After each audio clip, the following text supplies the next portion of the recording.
There's something about the way autumn arrives in Briarfield. Quiet as a footstep behind you, then suddenly everywhere. One morning you wake, and the orchard path is littered with golden leaves.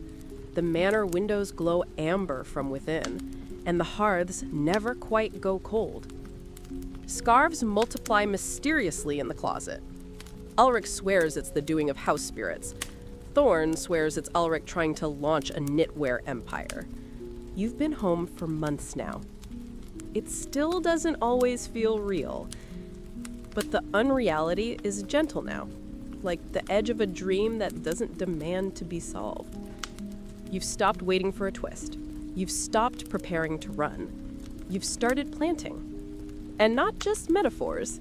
The sprout in the orchard has grown a foot taller. You talk to it sometimes. Thorn swears it leans toward you. You don't doubt him. One afternoon, you find a ring buried in the herb garden. Not the ring, not the cursed one that bound you, burned you, buried you in vows. This one is simple. Bronze. A little misshapen, like someone made it with shaking hands and hope. You hold it in your palm. "Did you put this here?" you ask Thorn. He blinks. "Why would I hide a ring in the rosemary?" You shrug, but your heart knocks against your ribs. That night, the frost comes early. You remember the letter. Bury it beneath the first frost. So you do. You take the bronze ring to the orchard, to the roots of the growing sapling, and with Thorn at your side, you dig a small hollow with your fingers. Place the ring in the soil and cover it gently. There's no thunder, no transformation, no whisper of thank you. Just a warm wind. And in the morning, the leaves are brighter than they should be. Something shifted. At breakfast, the cat brings a blue ribbon to the hearth and drops it on your boot. You haven't seen that ribbon in a year. It belonged to the girl you used to be. She wore it in her hair the night she tried to run. You pick it up. It no longer feels like failure. It feels like proof. Proof you made it through. You still keep it. In town, the chapel bells ring once, at the wrong hour. No one else notices, but you and Thorn trade glances. "It's a good sign," you say firmly. He nods. "Unless it's not." Optimism, Thorn, it's your new hobby. Alaric, meanwhile, has started courting the blacksmith's daughter. Poorly, with poetry. You offer advice. Thorn offers sabotage. One superstition has returned with force. If you kiss someone in the orchard under a falling leaf, you'll dream of them all winter. You test it. Frequently. You pretend it's for science. Thorn pretends to believe you. But the dreams that follow are softer than any spell. They're of candlelit kitchens and quiet laughter, and his voice in your ear saying, "Stay." The manor continues to change in small, strange ways. The portrait gallery now includes a painting of you. You didn't sit for it. In the West Wing, a locked door you could never open now creaks ajar. Inside, a music room untouched by time. Thorn finds an old violin. You find a melody in your throat you didn't know you carried. One night, a wandering bard arrives. She carries a lute, a grin, and a story that sounds suspiciously like yours. But in hers, the bride slays the king with the silver spoon and adopts a dragon. You tip her extra coin for that ending. "Close," you murmur as she walks away. Thorn laughs. "You could have had a dragon. Please, I can barely handle the cat." You sleep easily now. The dreams no longer bite. Sometimes the burned king appears at the edges, but he's not looming, just watching. A shadow unhooked from its master. Maybe he too is trying to become something else. Maybe that's what redemption looks like for monsters. Staying gone.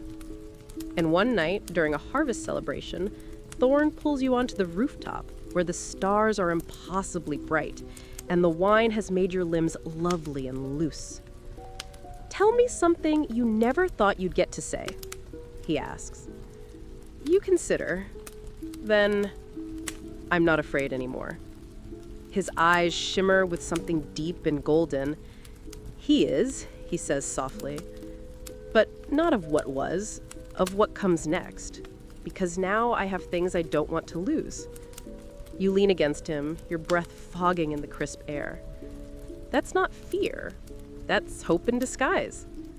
Below, the town dances, the orchard glows, the manor purrs with life, and somewhere in the roots of a half-grown tree, a ring sleeps soundly under frost. You wake to golden light pooling on the floorboards, the kind that only arrives after a storm has passed. For a brief moment, you forget everything. The orchard, the vow, the taste of ash and blood and fire.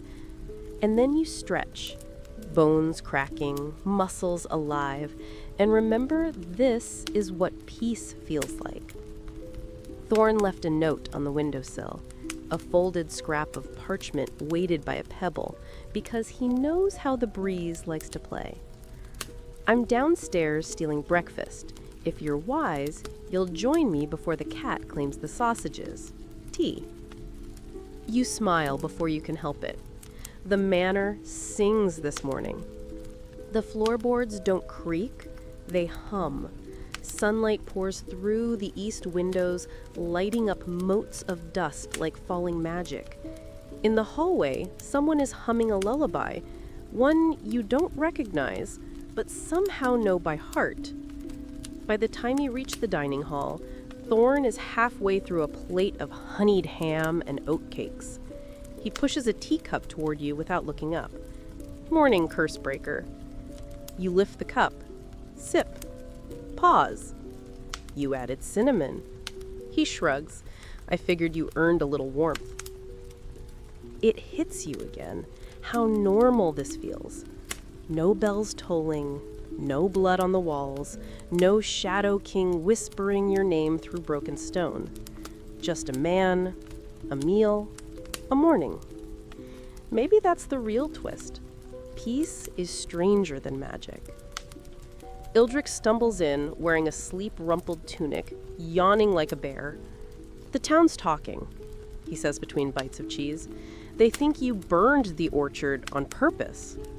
You raise your eyebrow. "To cleanse it," he adds, "like the old tales." You exchange a glance with Thorn. "I didn't mean to start a religion," you mutter. "Too late," Ildrick grins. "Someone's already painted you on the chapel wall." Thorn chokes on his tea. You spend the day in quiet things, patching torn curtains, feeding the horses, listening to the gardener swear softly at the resurrected peach saplings. You help the cook spice cider, you laugh, you live. And still, strange things linger. A cracked mirror in the hall won't reflect you until you whisper your name. The manor bells now chime only at dusk, and always once. The orchard stump grows a new bud overnight, even though it shouldn't. But the fear is gone. You no longer flinch at dreams. You dream of softer things now. You dream of windswept cliffs and stolen kisses in shadowed alcoves, of thorn and candlelight, just saying nothing, just watching you like you're a story he can't believe he gets to read again. And always the same voice at the edge of sleep, warm and amused. "You chose this. Keep choosing." Weeks pass. Then one night, under a full silver moon, you find Thorn sitting alone in the garden. He doesn't speak at first, just stares up at the sky, fingers tangled in the ivy creeping over the stone bench. "Something's still pulling at you," you say. He nods. "I can feel him," he admits. "The king. Not like before, not loud, just present, like an echo." You sit beside him. "He's not dead," you say gently. "No," Thorn agrees, "but he's not here either." You look at the moon together. Then he turns to you, eyes dark and searching. "Eleanor, what if he's not the villain? Not really?" You exhale slowly. "I think we're all villains in our own old stories." He chuckles. "That's terrifying, but fair." You reach for his hand, fingers curling slow. "And what if we write a new story? One without vows or fire or curses?" He doesn't answer, but he pulls you in, kisses you slow, like he's turning a page. Later that night, wrapped in each other beneath the sheets, he murmurs against your hair, "What's our first chapter then?" You smile in the dark and whisper the line that started everything. "Hey guys, tonight we..." Only this time, it's not a promise to be broken. It's a promise to begin again. Hey guys, tonight we wake up in the soft rustle of wind through peach blossoms, with no clue how we got here, but a strange certainty that we've been here before. The air smells like ripe fruit and wet earth. Your clothes are unfamiliar, your hands are too clean, and the sky overhead has the faint glow of a coming storm. And no, stabbing that prince wasn't exactly in the plan. So before you get comfortable, take a moment to like the video and subscribe, but only if you genuinely enjoy what I do here. And I'd love to know where and when you're listening from. Drop it in the comments below. Now, dim the lights, maybe turn on a fan for that soft background hum, and let's ease into tonight's journey together. You open your eyes to candlelight, except it's not a candle. It's the sun, golden and diffused, glinting through an orchard thick with peach trees. The air is sticky sweet. Your dress is pale, a soft linen, dirt smudged at the hem. There's a bee hovering near your knee, unbothered by your sudden gasp. You sit up slowly, head aching with a dozen half memories and the strange certainty that you've done this before. Died here, maybe? Loved someone here? A bell rings in the distance, 3 slow tolls, like it's calling something to attention, or warning it away. A voice murmurs behind you, "She's awake." You turn too fast. 3 figures stand at the edge of the orchard path. A pale-haired boy with a sword too large for his frame, a woman dressed in morning black despite the sun, and a man. Him. His hair is damp at the temples. He's handsome in a tired way. His tunic looks like it hasn't been changed in days. His eyes, though, his eyes see straight through you. "You're alive," he says, like it's not a relief, just a fact he hadn't counted on. "Again!" You stand, knees shaky. The name that bubbles to your lips isn't yours. Or maybe it is. "Amarisa." He flinches. You want to ask what year it is, what you are, but instead you brush a peach blossom from your lap and try not to cry. The woman in black, Lady something, no one tells you her name, guides you into a cart. Straw pokes through the boards, the wheels creak like they remember better times. "It's the season for ghosts," she says lightly. "We're not surprised." She smells like cloves and something burnt. No one speaks the entire ride. When you reach the manor, it looms taller than memory, which is strange because you're certain you've never seen it before. Ivy clings to its stone ribs, the windows blink sunlight back at you. A little too many for comfort. "They said you fell," the boy mutters, eyes flicking to your hand. "You were holding a knife." You look down. A scratch runs along your palm, barely healed. Maybe you were holding one. Maybe you stabbed someone with it. The superstition here goes, if a blade tastes blood beneath a new moon, it remembers the hand that fed it. That would explain the weight in your chest. Or maybe that's just guilt, stubborn and sour. You remember falling, not from a height, but into something, into time, into love. Maybe you were never meant to survive this time. He, Lord Thorn, as they call him, takes you by the elbow once inside the manor. His hand is firm, familiar, annoying. He says, "You can rest here," guiding you to a chamber with a window overlooking the orchard. "But you'll answer me in the morning." About what? He doesn't say. The room smells of lavender and linen, the bed's too soft. You sit there, unmoving, listening to the creaks of the manor settle around you like sighs from old lovers. There's a portrait above the fireplace. A woman who looks just like you. Maybe a little sadder. You find a journal in the drawer, half filled in your own handwriting. The entries are cryptic. One simply says, "Do not trust the priest, even when he weeps." Another, "He will always love you. That is the curse." You tuck it under the pillow. You're not ready for the whole story yet. That night, you dream of a silver ring in a bowl of blood, of someone whispering your name in the dark. But it's not Amarisa this time. It's your name, the one from before. You wake to the sound of wolves howling at the edge of the orchard.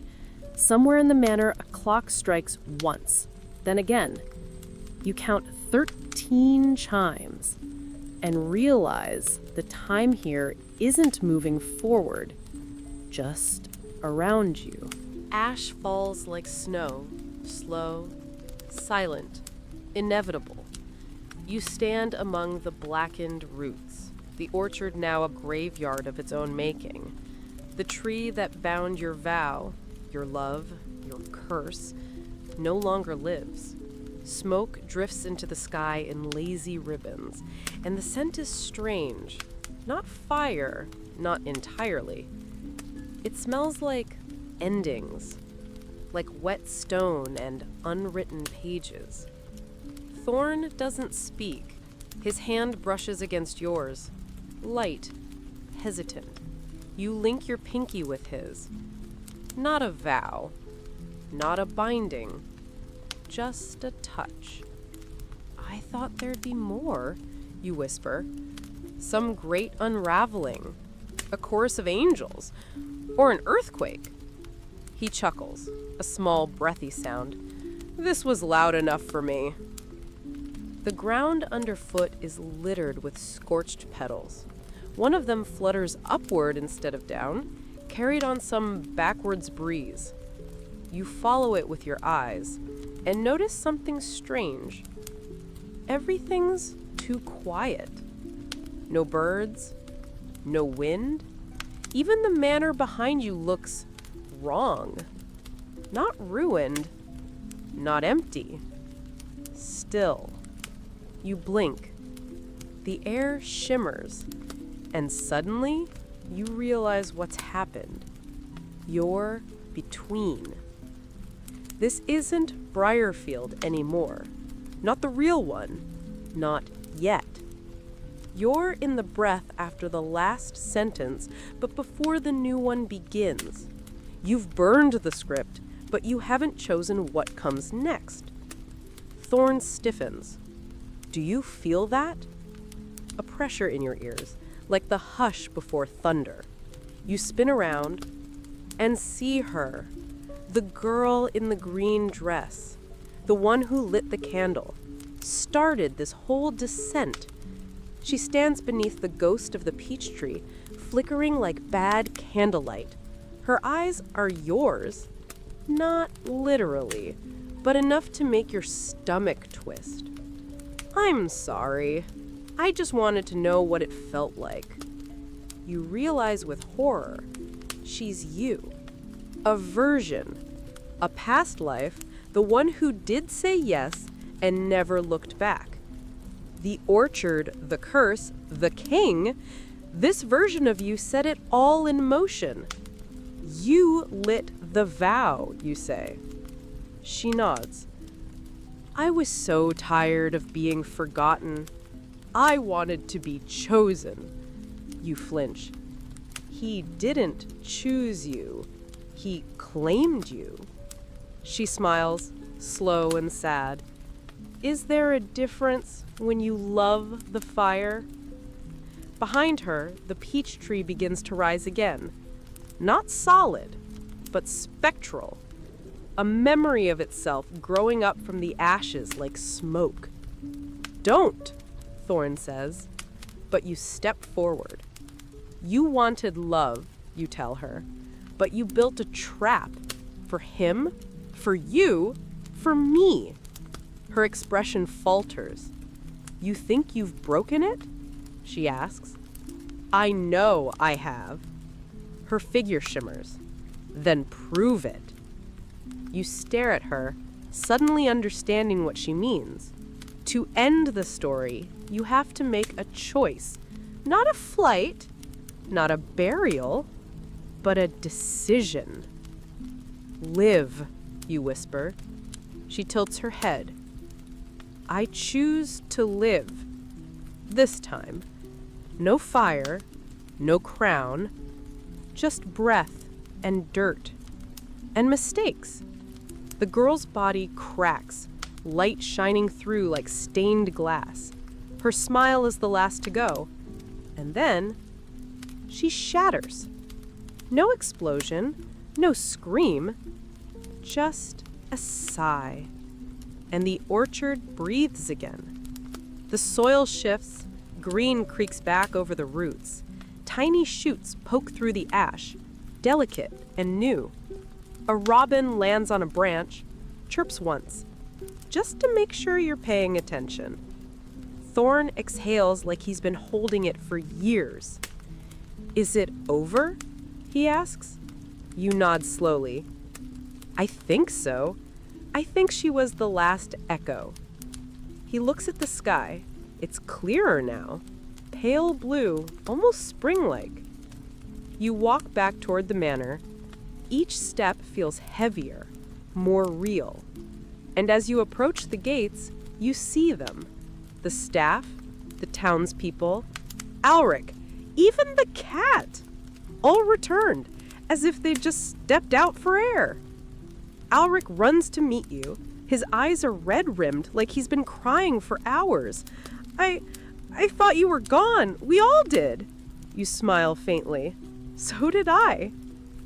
Inside, the manor hums with life again. Fireplaces are lit. The halls echo with footsteps.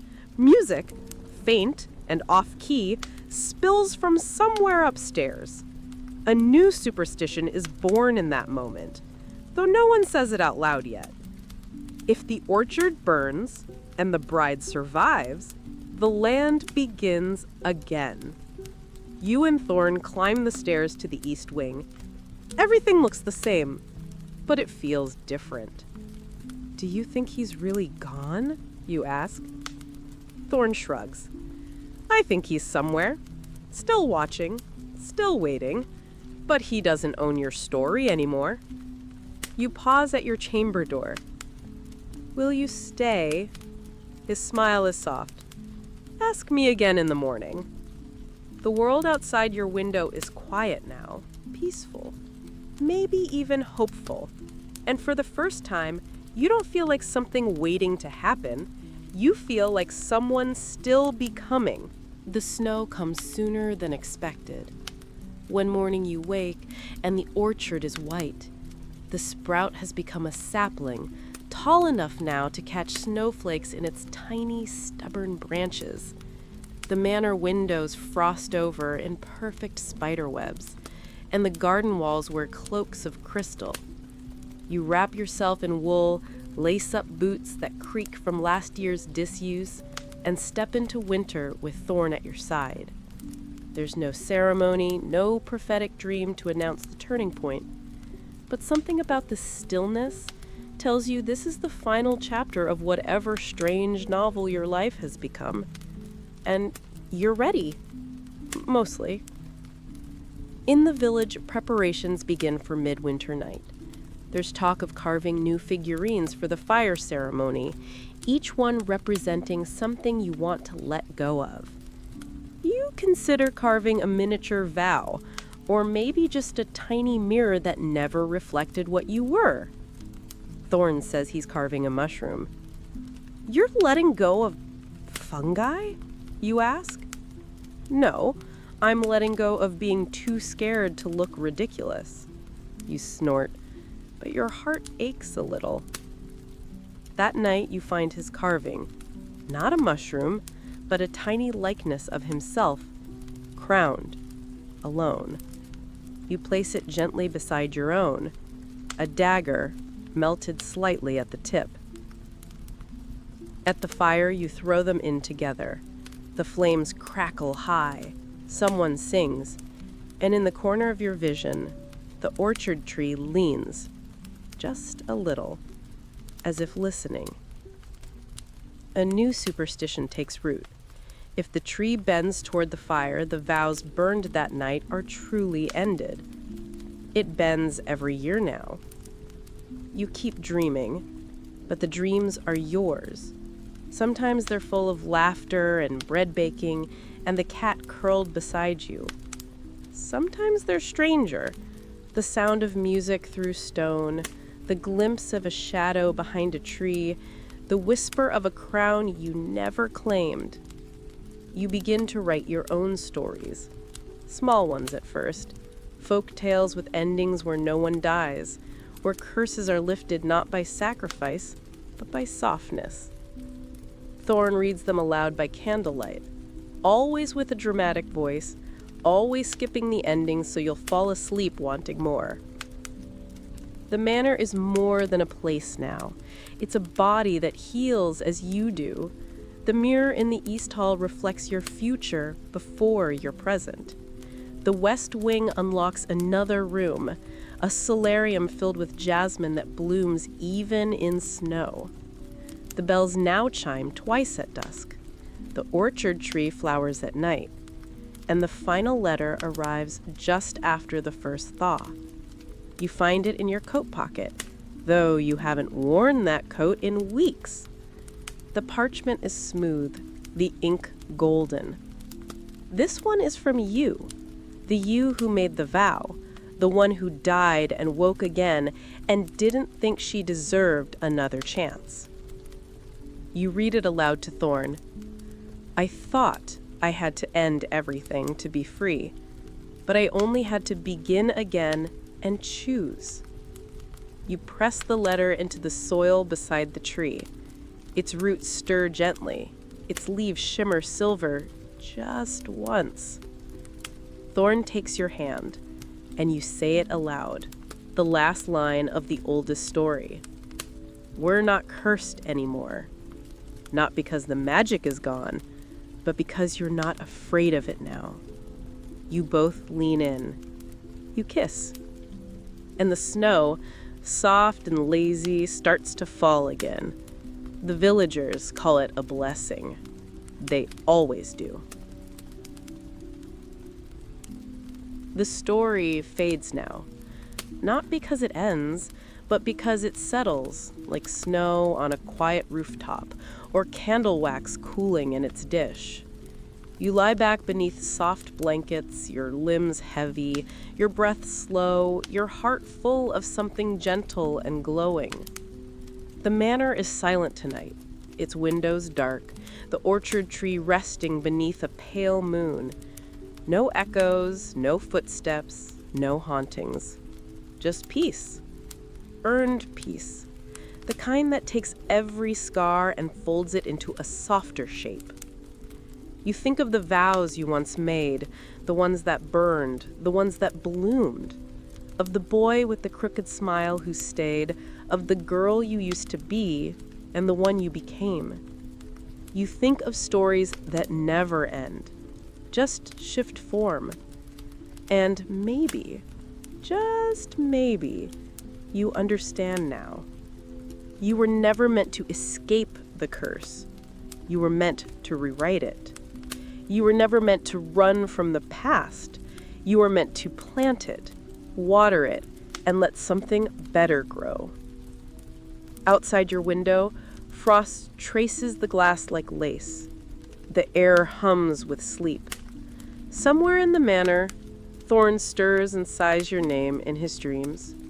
You smile, and you drift, softly, deeply, without fear, because this time you chose the ending, and it chose you back.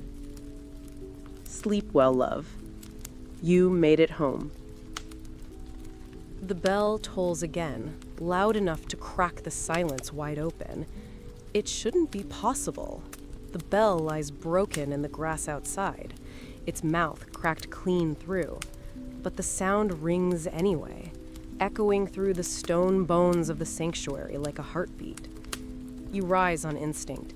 The floor beneath you feels warm, too warm. Thorn already has his sword drawn. His jaw is tight, but his voice stays calm. He's breaking through. You don't ask how he knows. You feel it too. The air turns thick. The torches gutter, then blaze without warning.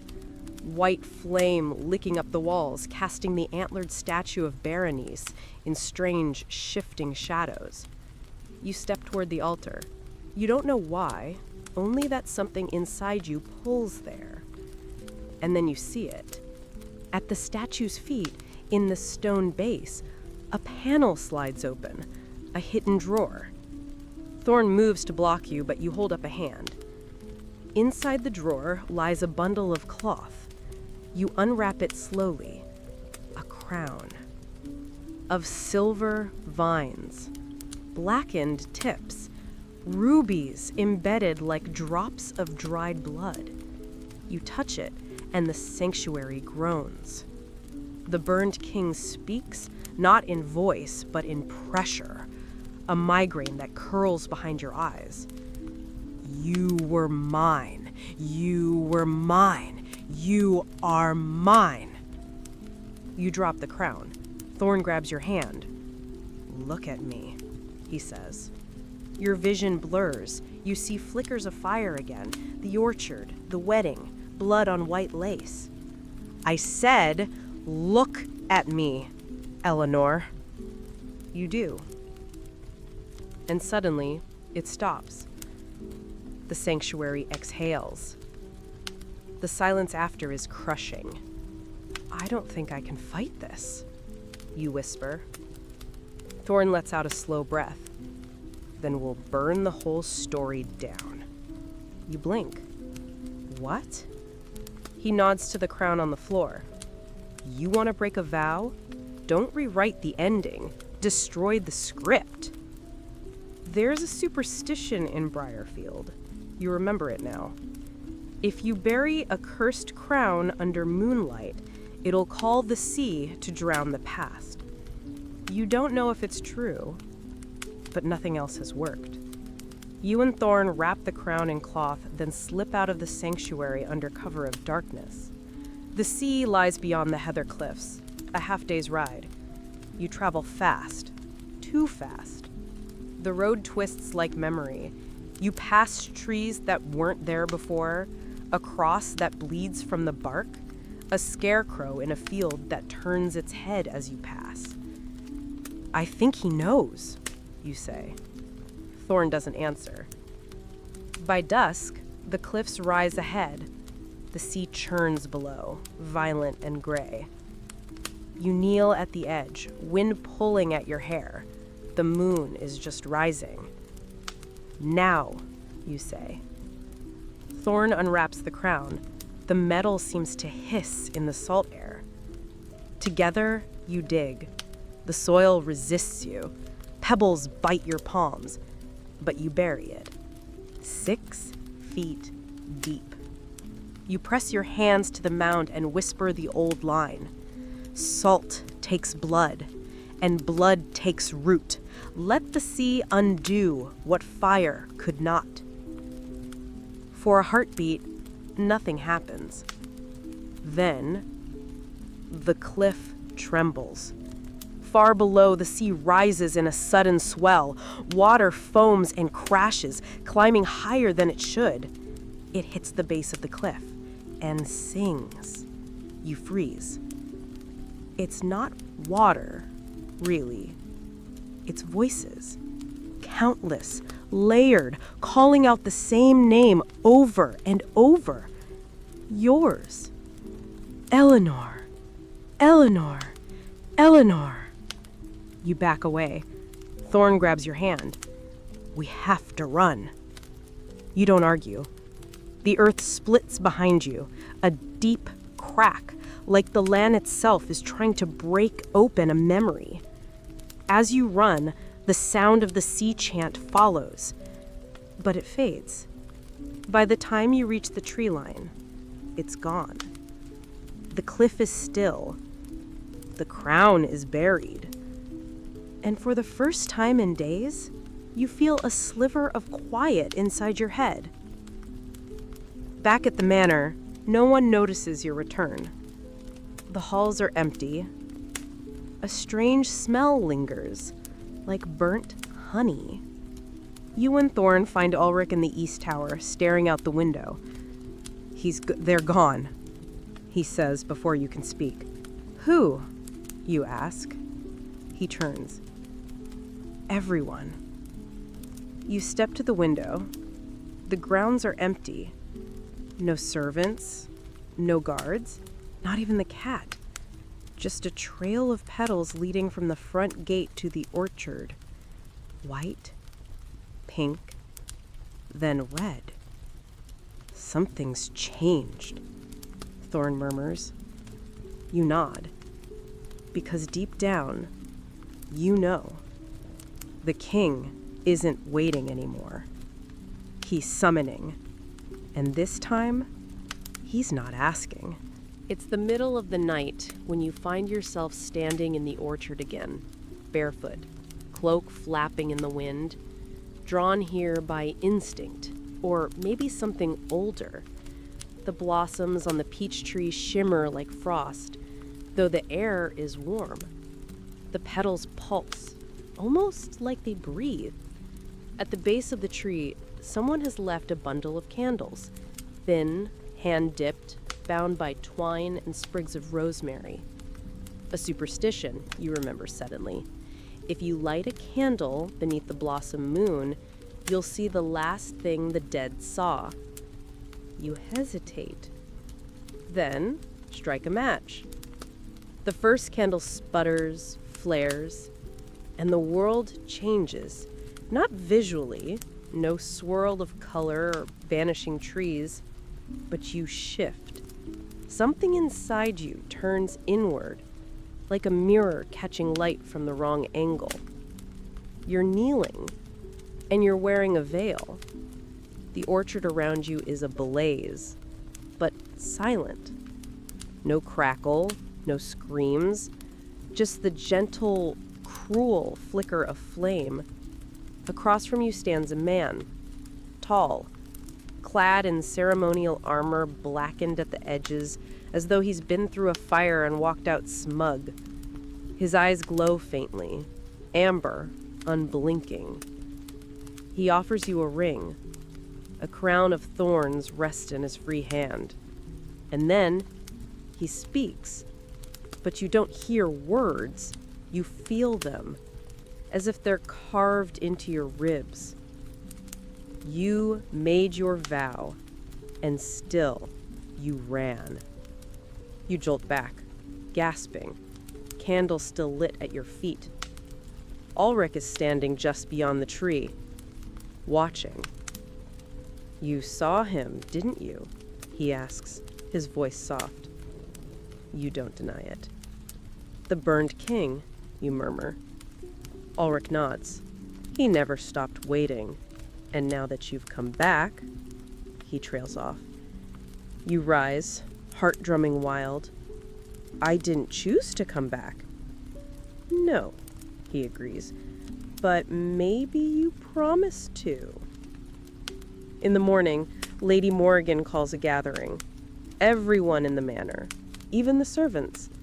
The great hall fills with tension so sharp you can taste it. On the long table sits a black velvet box. Morrigan opens it. Inside, resting on satin, is a single silver coin, worn thin, etched with a tree and flame. Thorn's mouth sets in a grim line. "It's begun," she says. "He's testing us." You glance at Thorn. "The king?" She nods. The old stories said he'd return when the moon turned white with blossom, and his bride was born twice. Everyone turns to look at you. Your voice is dry. "I didn't marry him." Morgan lifts her chin. "You accepted the ring. The vow doesn't care if you wore it or not." The superstition around the coin is this: if the silver burns cold, the king is near. If it turns to ash, he has chosen. At dusk, they take the coin to the orchard, lay it at the base of the tree.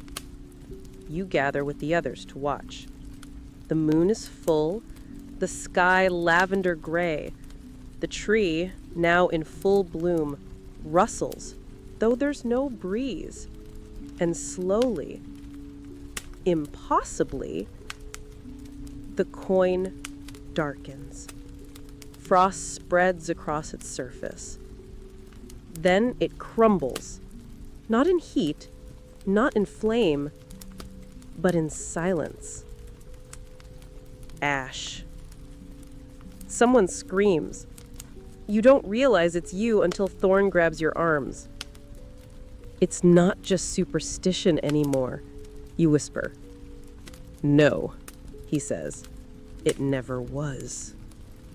You run that night. Or try to. You make it as far as the lake's edge before Ulrich steps from the trees, cloak billowing behind him like wings. "I can't let you leave," he says. You back up. "Because of the vow?" "Because of the story," he corrects. "It's happening again, and this time, someone has to finish it." You draw the dagger. It shakes in your grip. He doesn't move, doesn't flinch. "I'm not your enemy." "No," you say. "Then who is?" He looks past you, to the dark water, to the reflection of the bloomed peach tree glowing faintly in the distance.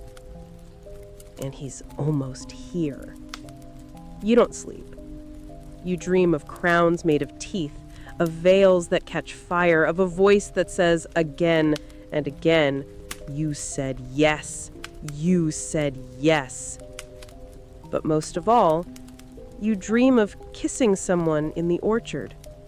Not the king, not Thorn, not Ulrich. Someone else. Someone with kind hands. But every time the dream ends the same, a blade between ribs. Yours. Dawn arrives too early. You wake not to birdsong, but to bells. One, then two, then a frantic peal that vibrates in your ribs. Something's wrong. You wrap yourself in a cloak and follow the sound through the manor, past half-dressed servants and open doors. Smoke curls through the halls. Not fire, but incense. Thick, sickly sweet, and cloying. Outside, in the eastern courtyard, a crowd gathers around a stone plinth. Atop it lies a girl, no older than 16, pale as moonlight. Her hands are folded over her chest, and someone has wound peach blossoms through her braid. You don't need to ask. She's dead. Lady Morrigan is already there, arms crossed tight over her chest.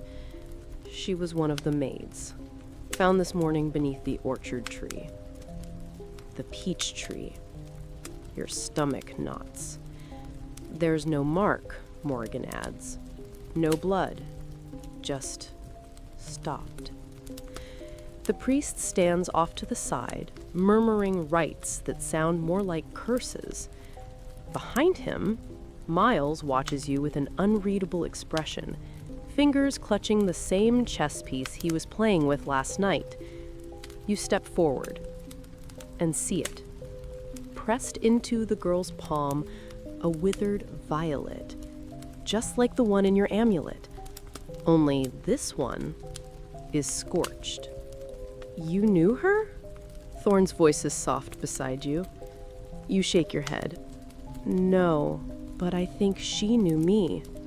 He studies your face. You're remembering more. Yes, and none of it makes sense. He tilts his head. Have you heard the Briarfield proverb? When the past knocks, answer softly. It might still be armed. I'm beginning to think everyone here is armed. Thorn's lips quirk, but the humor doesn't reach his eyes. Back inside, the manor hushes itself again. Curtains drawn, music paused, plates untouched. It feels like a stage after the last act, waiting for someone to admit it was all pretend. You wander. Something draws you to the west wing, where the dust is thicker and portraits hang slightly crooked. This part of the manor smells different, older, less like herbs, more like memory. At the end of the hall, you find a door with a mark carved into it, a tree with fire for leaves. You've seen it before, in your dream, on the ring Alric wears. Inside, the room is sunken and circular, a study maybe, or a chamber for secrets. On the far wall, a mural stretches from floor to ceiling. A woman in a blue gown, standing in a field of ash. Her face is turned away, but her hands drip red. You move closer. Someone has painted words above her head in fading gold. The bride of the burned king. Suddenly, your head aches. Visions tumble forward. A wedding, a veil of white thorns, a crown that burns to the touch, lips whispering, "He waits for you in the orchard." You stumble back. There's a noise behind you. The door creaks. It's Miles. You found the old story room, he says. You point at the mural. Who is she? He shrugs. Depends. In one version, she's a saint. In another, a traitor. In the worst one, she sets the world on fire just to see who follows. And who am I? He looks at you for a long moment. Then, with an odd smile, you haven't picked yet. Later, Thorn finds you in the music room. He doesn't ask questions, just sits beside you at the harpsichord and plays a quiet tune, something wistful, in a minor key, like a lullaby remembered wrong.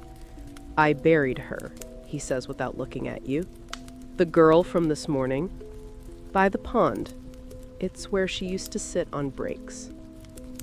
I nod. She had a violet. He stops playing. I think someone's recreating the old story. You continue.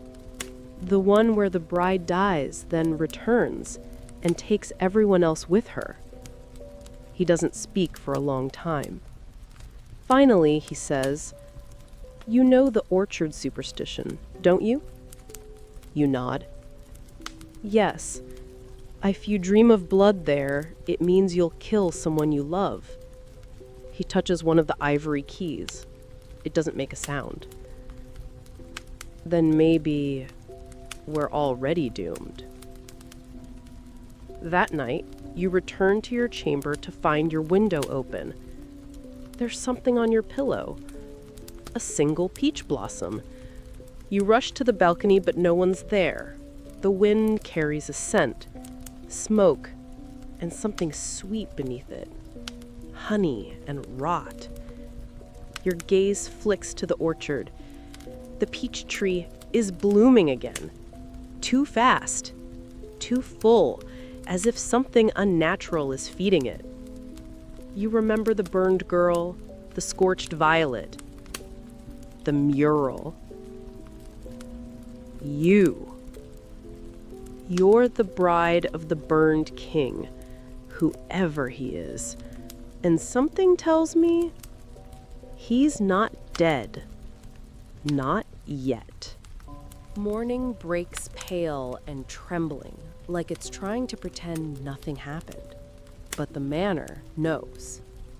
Everyone moves like they're underwater, eyes hollow, words half-whispered. A girl hums the same bar of a song over and over as she sweeps the steps. A butler stares too long at the ashes in the hearth. Even the cat won't stop pacing under the windows, tail thrashing. Thorn finds you in the library, curled in a window seat with your knees drawn up. You haven't lit a candle. You don't want to see anything else. You can't stay here, he says. You don't look up.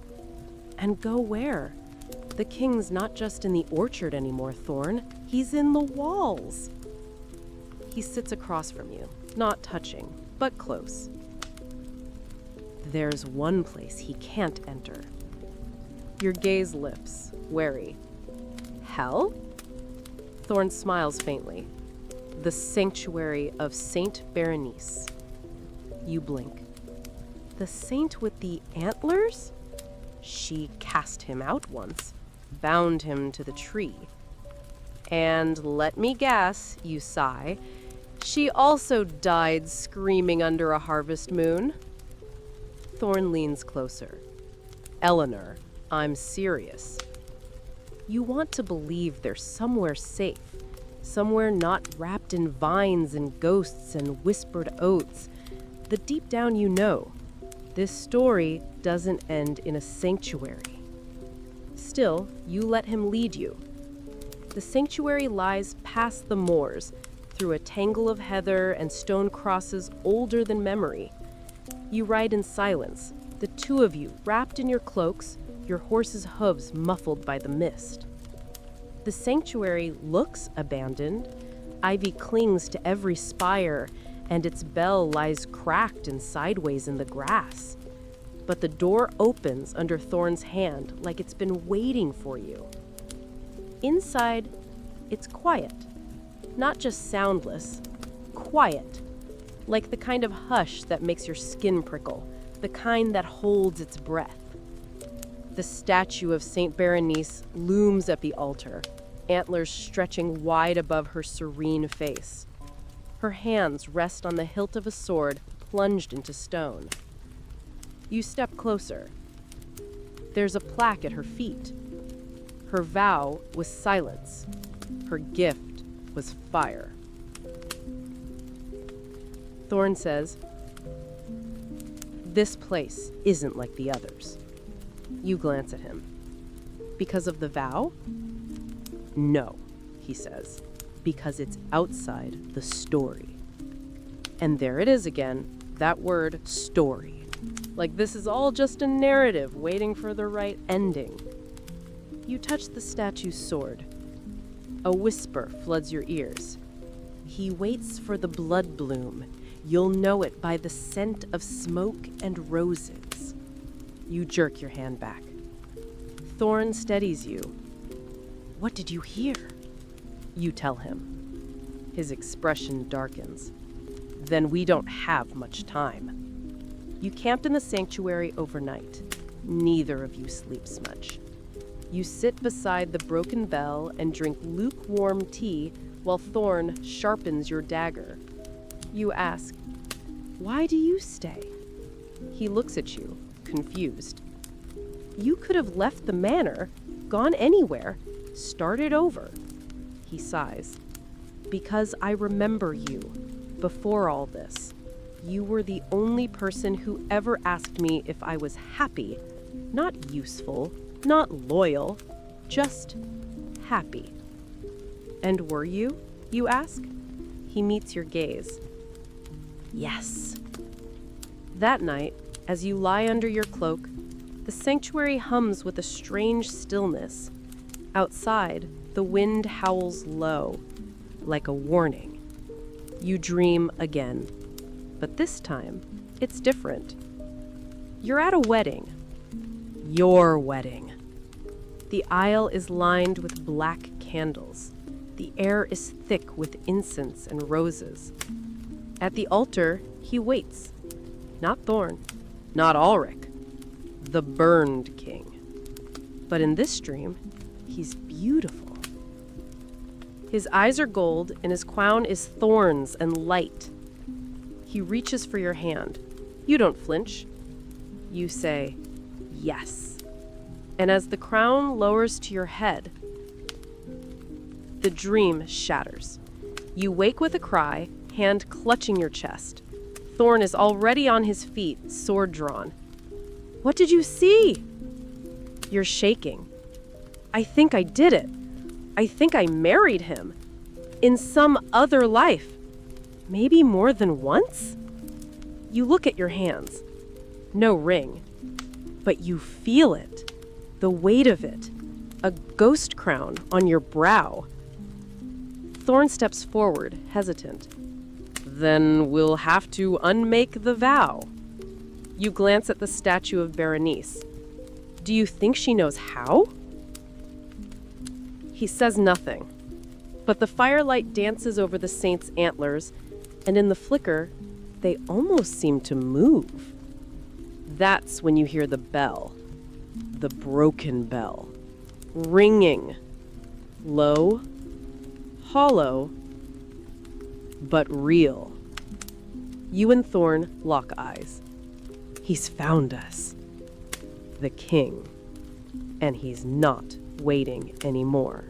The manor breathes when you enter it. Not literally, of course, but there's a sound in the walls, like settling wood and whispered regrets, that makes your skin prickle in an oddly familiar way. Lady Elowyn, she finally gives you her name, as if it's an afterthought, leads you through a hallway, dimly lit by sconces shaped like curled ivy. She glides ahead, too quiet for her heels, and gestures to a basin of rose water for your hands. Wash, she says. You smell like dirt and dreams. Charming. The moment the water touches your skin, something flashes behind your eyes. A memory? A hallucination? For the briefest second, you're in this room before, only the walls are darker and your hands are bloody. The scent of peach blossoms is gone, replaced by iron and fire. You blink it away. She watches you, head tilted. They say memories cling strongest to water, or was it mirrors? Either way, best to avoid both until your soul settles back in. You're starting to realize that in this house, riddles are considered polite conversation. At the top of the violet carpeted stairs, so worn in the middle it's practically a ramp, you pass beneath an arch of carved doves. Someone painted over them with gold leaf. You think it was to hide the arrows. Lord Thorn meets you in what he calls the drawing room, though there's nothing remotely artistic about it. High windows, faded tapestries, a chessboard with no knights. He stands before the hearth, his silhouette sharp and uncertain in the firelight. He says, "You remember me." It's not a question. You do. He kissed you once beside a frozen fountain. You're certain of it. But whether that was in this life or the last, well, your memory's been scrambled like a village breakfast. I think so, you say. But I also remember dying.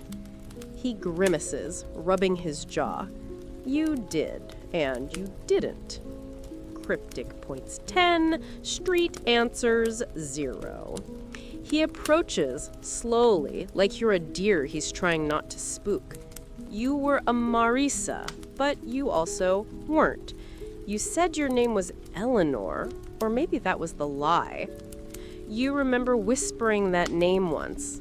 Eleanor, soft like lace.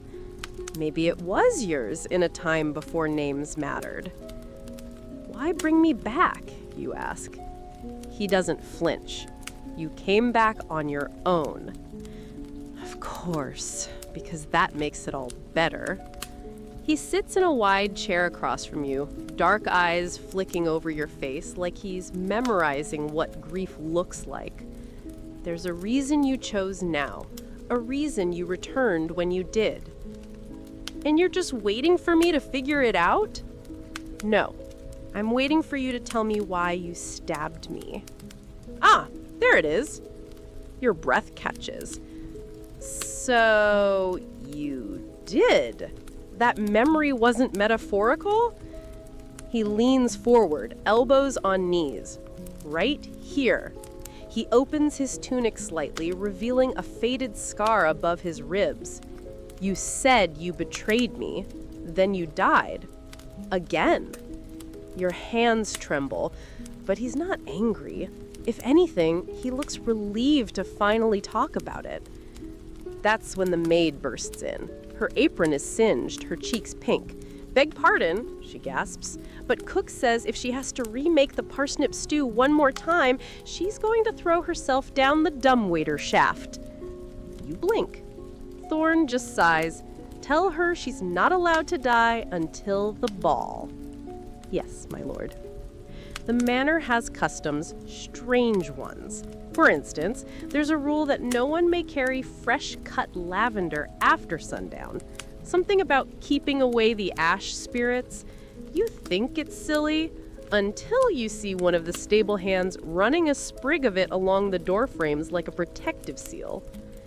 That night, they throw a dinner, or a welcome feast, as Lady Elowen calls it, though you suspect it's more of a let's see if she's still dangerous affair. The dining hall smells of roasted meat, honeyed carrots, and the delicate hint of suspicion. Nobles in heavy velvet murmur behind gilded fans. A bard plays a gentle tune on a dulcimer, and between the flickering candlelight and the steady clink of cutlery, you almost forget this is a trap. Almost. Across the table, a count with watery eyes and a mole like a third eyebrow watches you too closely. They say your soul didn't pass through the veil properly, he says with a twitchy smile, that sometimes when people come back, other things come with them. You smile sweetly and take a large bite of carrot to avoid answering. That's your third joke of the night, if you're keeping count. Hide behind carrots when noblemen get spooky. A girl no older than 15 sits beside you, dressed in ice blue lace. Did it hurt? She whispers. What? Being reborn. Mama says you have to climb through a burning mirror. You look down at your hands. I don't remember fire. She nods solemnly. Then it wasn't real. It hits you then, with the force of a falling chandelier. No one here is entirely real. They've all been crafted for this moment, or perhaps warped by it. The manor feels like a stage waiting for you to remember your lines. At the end of the meal, Lord Thorne raises a toast. He says, to memory, and to forgetting when we must. The nobles murmur in agreement, but his eyes never leave yours. Later in your room, you find a ribbon tucked under your pillow. It's stained with something dark and rust-colored. A note is scrawled on it. The truth is beneath the violet staircase, but only if you remember which dream is real. You don't sleep that night. You follow the petals, down the spiral stairs, through the front gate, past the shattered sundial where birds used to roost.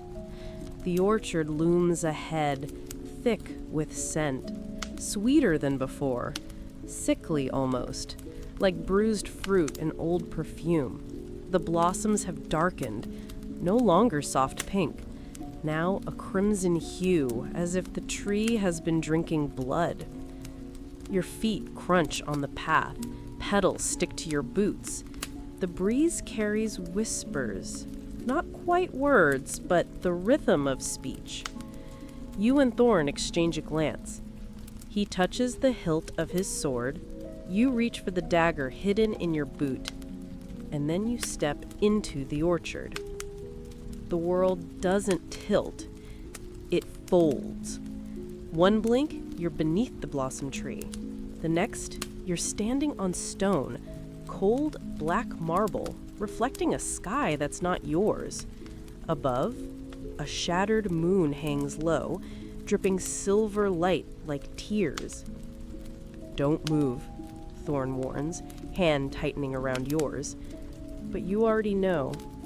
You've stepped into his realm, the king's, and he's waiting. The marble path winds ahead, flanked by rows of the same twisted blossom trees, their roots coiled around bones. In the distance stands a throne carved of charred wood, overgrown with roses and thorn. He sits upon it, still, watching. The burned king. Your heart clenches, not in fear, but recognition. This isn't the first time you've seen this throne, not the first time you've walked this path. Flashes assault you, memories, old lives, a crown of flame, a whispered vow beneath a comet's light, your own hands stained red clutching a ring you couldn't bear to wear. The king rises, not with malice, with gravity, like he's waited centuries to stand for you again. Eleanor, he says, your name is a balm and a curse. You step forward before you can think. Thorn pulls you back. Don't, he whispers. That's what he wants. The king tilts his head. I only want what was promised.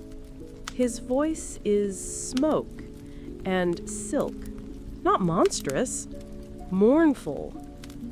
Thorn mutters, we buried the crown. The king smiles and the sky fractures a little more. You buried a symbol, not the story. Your throat is dry. What do you want? He descends the steps of his throne. Each footfall echoes with memories not your own. You, again, still. You shake your head. No, I didn't choose you. I was forced. He pauses, and for a moment, he looks almost hurt. You loved me, he says quietly. You wore fire like a veil. You said yes. And I died over and over because of that vow. He doesn't deny it, just walks closer. You raise your dagger. He doesn't flinch. Go ahead, he says. You've done it before. Your hand trembles because you have stabbed him in another life. Maybe this one. And it didn't stop him. It just bound you tighter. Thorn steps between you. She's not yours. She was. She may yet be again. He raises one hand, not in threat, in offering. The dagger burns in your grip. He says, you're not here to kill me, Eleanor. You're here to remember. That's when the truth hits, like cold water. You weren't the victim of the vow. You were the author, the original bride, the one who sought him out, who asked for fire, who loved the danger of it. You didn't just marry the king, you summoned him. The vow wasn't punishment, it was yours. The orchard, the coin, the candle, the blood bloom, all rituals you set in motion lifetimes ago to bring him back. to keep repeating this until you remembered. Thorn watches your face shift. He sees it too. No, Eleanor, don't.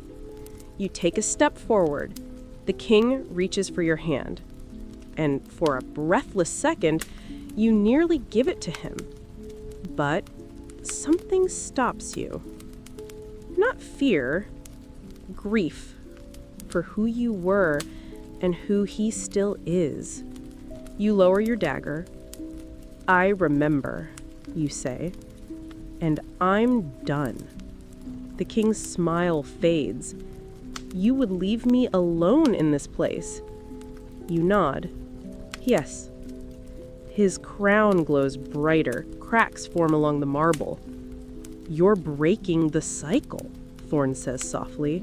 No, you reply. I'm ending it. The king's realm quakes. Above, the moon shatters completely, raining silver shards. The marble splits beneath your feet.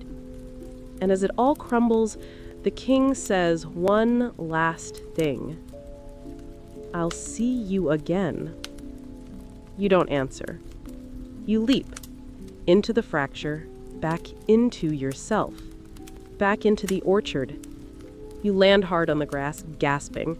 Thorn lands beside you, rolling, then grabbing your arm to steady you. The peach tree is burning, but no one set the fire. It's just ending. The blossoms blacken, the branches groan. A sound escapes the trunk. Half sigh, half scream. You watch it all fall to ash. The vow, the king, the root of everything, gone. And for the first time since your return, the air feels clean. You don't scream. You step back slowly, your pulse pounding loud enough to drown the rustling of leaves. Alwick sees the shift in your face. His eyes narrow, not angry, but calculating. You remember it, don't you? He says, almost gently. The blade? No, you lie. Just the dream. He doesn't press, just shrugs and looks back at the tree like it's a grave. Everyone here dreams, Eleanor. It's the soil. It keeps stories alive. The way he says your name, Eleanor, it still ripples through you, a pebble dropped into a still pond. You don't want it to. You wish he'd stop. You return to the manor without another word, every step weighted with suspicion. You don't know who to trust, only that someone's lying. Maybe everyone is. The next morning, Thorn is waiting outside your room. He doesn't knock. He just leans there with a book in hand and the look of someone who hasn't slept. Walk with me, he says. You don't want to, but you go. The halls are quieter than usual. The paintings seem to watch more keenly, their eyes following your every footfall. Thorn leads you to the solarium, glass walls flooded with the cool gray light of an overcast morning. It smells like sage and lemons. A cat you've never seen before naps in a sunbeam, tail flicking now and then like it's dreaming of battle. Thorn holds out the book. Your journal. You stare. That's not mine. It was, a year ago. The pages are blank now, but I copied down the last thing you wrote. He opens it and reads aloud. If I die again, let me wake in love, not fear. Your breath stumbles. He closes the book. I think you came back because the story wasn't finished. You try not to look at him. But the truth is, despite your confusion, despite the knife and the orchard and the blood you're sure you spilled, his voice still feels like home, that soft rasp like gravel under velvet. And the worst truth? You want to believe him. He walks you to the chapel again, Only this time, no sermon, no townsfolk, just Lady Morrigan, the priest, and you. A candle is lit on the altar, its flame dancing as if nervous. The priest gestures toward it. This is the memory rite. You arch a brow. Sounds ominous. It's not. You'll see. You'll see things. Half-truths, echoes. It may help you remember what you need, or it may just haunt you. Comforting. You step toward the flame. The air stills. And then, a rush, like falling upward. Your room blurs, then clears. You're in a field. Rain hisses against your skin. Thorn stands before you, cloak soaked, eyes wild with something like grief. You can't marry him, he says. You, your other self, laughs bitterly. Too late. There's still time. But your other self is already turning, running through the storm, and behind you the forest burns. The vision snaps. You're back in the chapel on your knees, gasping. The candle has gone out. Lady Morrigan crouches beside you. What did you see? You can't speak. That night, you retreat to the old drawing room with the chessboard. Miles sits cross-legged on the floor, moving pieces idly. He looks up. Did you dream again? Worse, I said. I remembered something. He nods, like this is just another Tuesday. You want to know the local superstition? He asks. If you light a candle, and it dies before it burns down, you've been marked for loss. Of course you have. You sit beside him, your hands tremble as you reach for a pawn. You never told me who I was, you say softly. He nudges a rook across the board. You were the girl who made two men fall in love with her, burned a chapel down, and then disappeared into a peach tree. You blink. That's oddly specific. It's a small kingdom, he says with a grin. The rook clacks into place. But that's just one version of the story. You lean back against the velvet cushions. What's the other? He leans in, voice low. You weren't the fire starter. You were the spark. That night you find a letter tucked into your pillow. No signature, just 5 words written in slanted ink. Don't trust the candle's light. You sleep with the dagger under your mattress. The next morning, there's frost on the inside of your window. Thin and lacy, like a spider spun a web of secrets across the glass. You trace a finger through it, watching the pattern vanish under your touch. Your name is Eleanor. At least, that's what Sir Ulrich called you. It felt right. Like slipping into a dress that had been hanging in a dream closet your whole life, just waiting. But no one else has used it yet. Not Thorne, not Lady Morrigan, not even the pale boy Miles. They call you the girl, or the guest, or, when they think you're not listening, the returned. You're not sure if it's reverent or damning. Today begins in the old chapel. Lady Morrigan invites you with a note under your breakfast knife. Wear the blue, sit near the front, do not kneel. A strange list of instructions, but at this point, your threshold for strange is a sinking ship. The Manor's chapel is hollow-boned and beautiful. White stone, tall windows stained with blues and violets, sunlight slanting through like God's private sigh. The pews are polished to a mirror shine. Someone has left lavender and rosemary tied in bunches near the altar. For protection, you suspect. You recognize the man standing before the pulpit instantly. His hair is pale as parchment, his robes embroidered with a twisted tree motif, and his smile, when he sees you, is made entirely of shadows. "Welcome," he says. "We've been expecting you." You resist the urge to cross yourself, even though the superstition in this part of the kingdom goes, if you greet the priest with a sign, he can't read your soul. Maybe your soul should stay unread. The sermon is short, mostly parables about cycles and storms and sacrifices that bear fruit if properly buried. You hear yourself laugh just once because he uses the phrase, "those who bloom in blood," and it sounds like something from a gothic fairy tale you'd once whispered under bed sheets. After, the priest invites you to stay. "I knew your mother," he says. "She came here the year the stars forgot to move."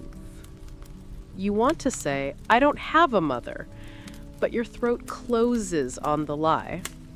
He offers you a small token, an amulet with a pressed of violet inside. "Protection," he says. You take it, because the longer you're here, the more protection seems like a wise investment. That afternoon, Lady Morrigan takes you hawking. Not because she's interested in birds, you suspect, but because the hills beyond the manor are too open for lies, and it's harder to hide truths in wide spaces. You hold the leather glove out awkwardly as the bird, an enormous rust-colored creature named Thistle, lands on your wrist like judgment incarnate. "You were married once," Morrigan says without looking at you. "I was?"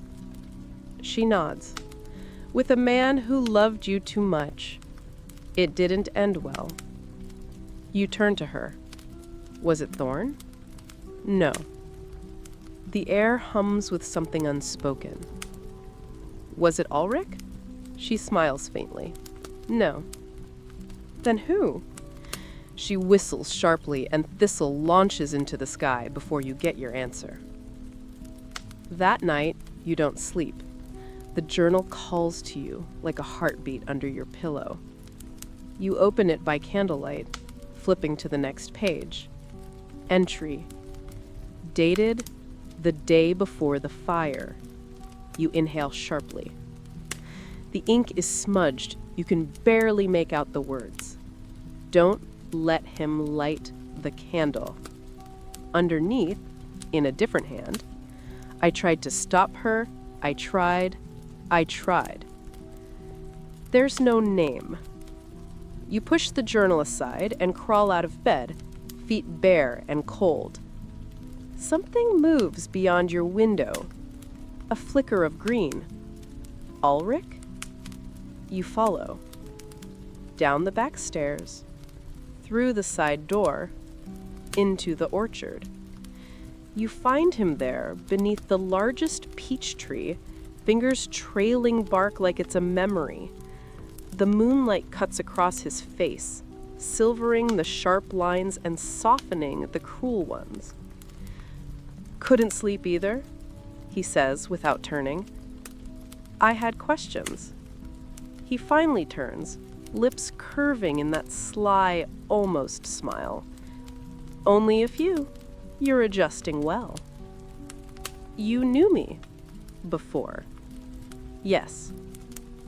"Were we briefly, but not in the way you think." The air is warm and wet with dew. You don't breathe.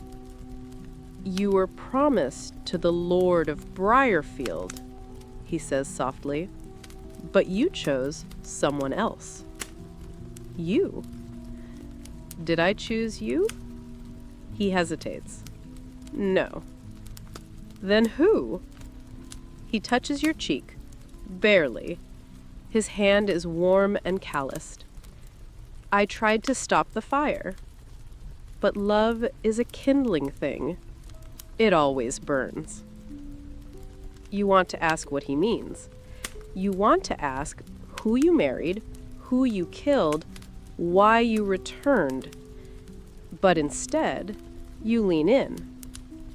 And for a moment, there's just the sound of the orchard breathing, the brush of a thumb against your jaw, the possibility of something tender, right before it shatters.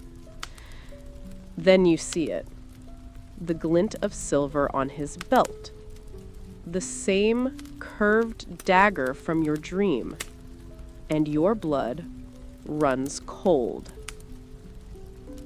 Maybe it wasn't Thorn you stabbed after all. In the morning, your chamber feels colder than it should. The fire's gone out. The peach tree outside your window has dropped all its blossoms overnight, though it's not the season for shedding.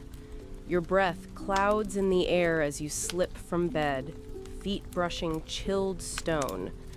The manor groans, like it too had a rough night. You wrap a shawl around your shoulders and open the wardrobe. Half the dresses inside are yours. You remember wearing them, sort of. One smells like salt water, another has a rip at the hem, as if you'd been running. You choose a simple one in dusky rose, lace at the cuffs, and pretend your hands aren't shaking when you tie the bodice. At breakfast, no one eats. They smile. They sip tea. They murmur about weather that hasn't changed in weeks. You notice the same food from last night is back on the table, slightly colder but untouched. The parsnip stew glistens in a bowl like it's waiting for a second chance at being loved. It won't get it. Lord Thorn doesn't show. Neither does Lady Elowyn. Instead, the pale-haired boy from before, Miles, you think someone whispered his name, sidles up beside you. There's a secret corridor behind the library hearth, he says without preamble. If you're going to start snooping, might as well be efficient about it. Why help me? He grins, wicked and young. Because you stabbed him last time, and I think that's brilliant. Right. You're building quite the reputation. You slip away mid-morning, using a worn cloak and the excuse of air. No one questions you. You don't think they want to.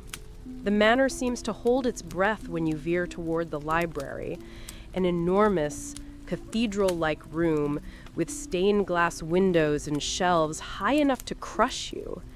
It smells like dust and something older.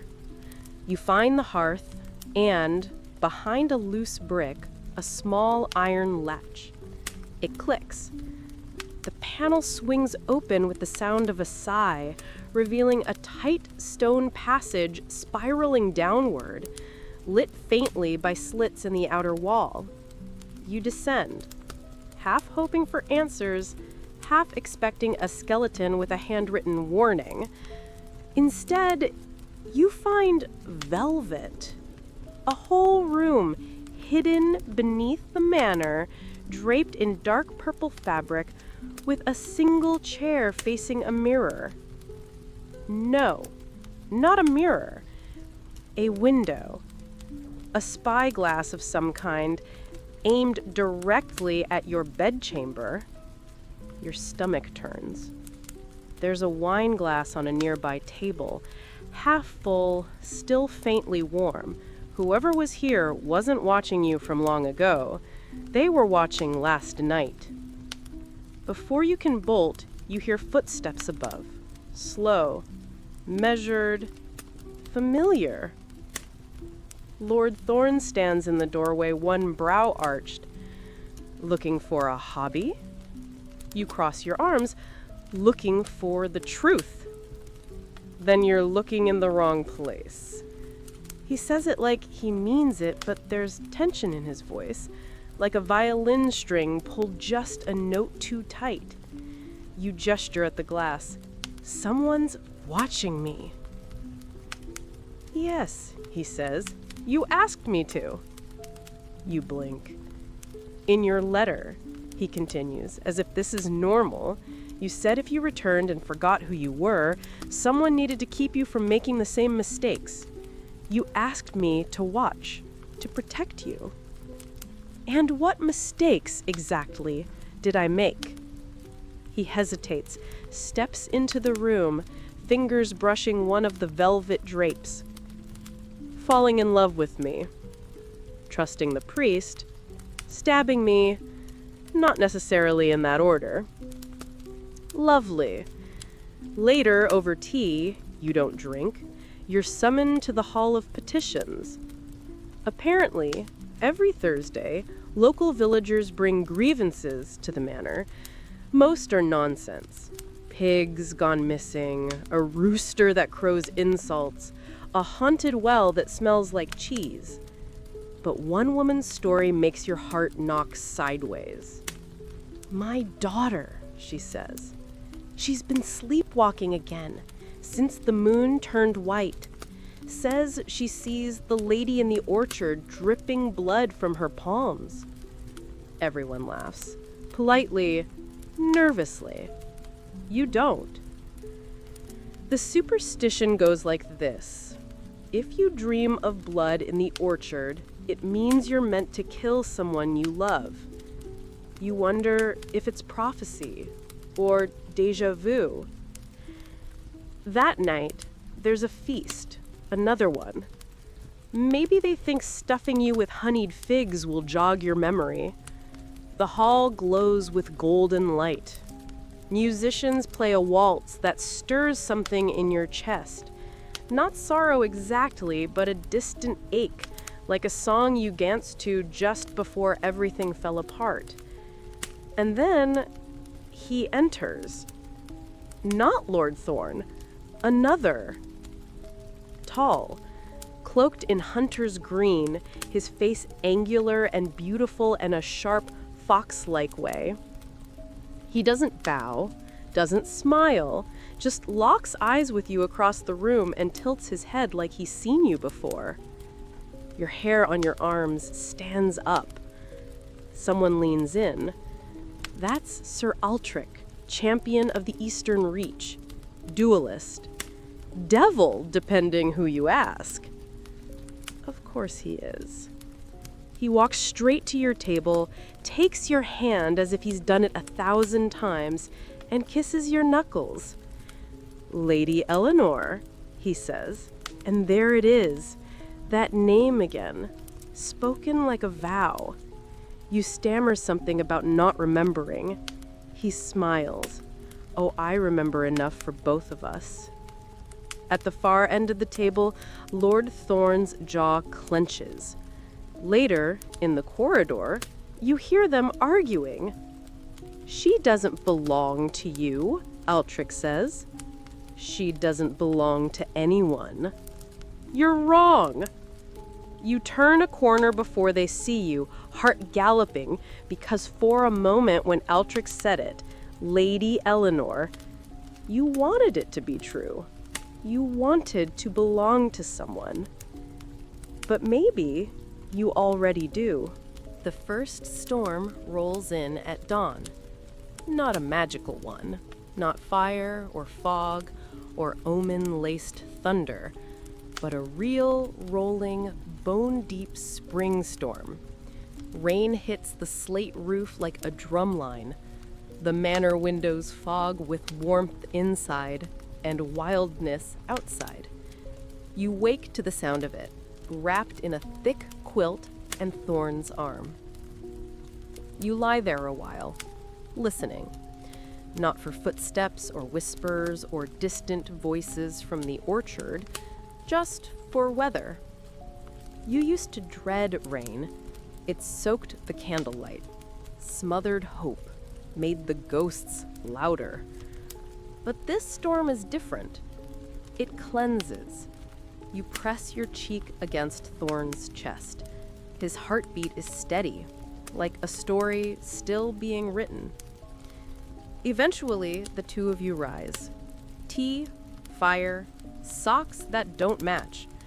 The cat sulking because someone, probably Thorn, moved her from the best windowsill.